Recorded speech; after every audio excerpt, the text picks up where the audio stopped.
छत्रपती शिवाजी महाराज आणि राजमाता जिजाऊ एक प्रेरणादायी गोष्ट. खूप वर्षांपूर्वी महाराष्ट्रात एक पराक्रमी राजा जन्माला आले. त्यांचे नाव होते छत्रपती शिवाजी महाराज. पण त्या महान राजाच्या मागे उभ्या होत्या एक शूर, धाडसी आणि संस्कारी आई जिजाबाई. शिवाजी महाराजांचा जन्म शिवनेरी किल्ल्यावर झाला.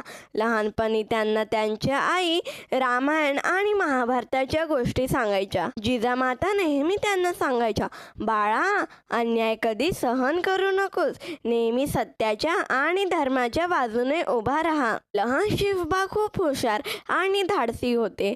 ते किल्ल्यावर खेळताना तलवारबाजी आणि घोडेस्वारी शिकत असत. पण त्यांच्या मनात एक मोठे स्वप्न होते, आपल्या मातृभूमीला स्वराज्य मिळवून देण्याचे. जिजामाता नेहमी त्यांना प्रोत्साहन देत.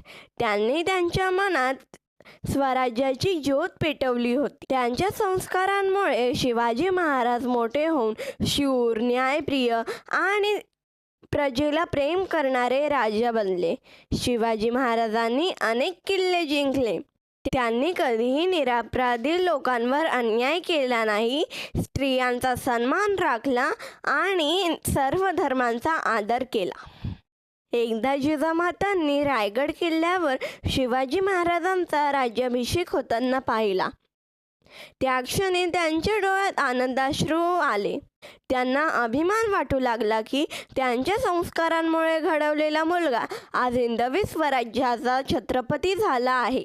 गोष्टीतून मिळणारा धडा, आईचे संस्कार आणि योग्य मार्गदर्शन मुलाला महान बनवू शकतात. स्वतःवर विश्वास ठेवा, अन्यायाविरुद्ध लढा आणि नेहमी सत्याच्या मार्गावर उभे राहा. धन्यवाद. छत्रपती शिवाजी महाराज की जय.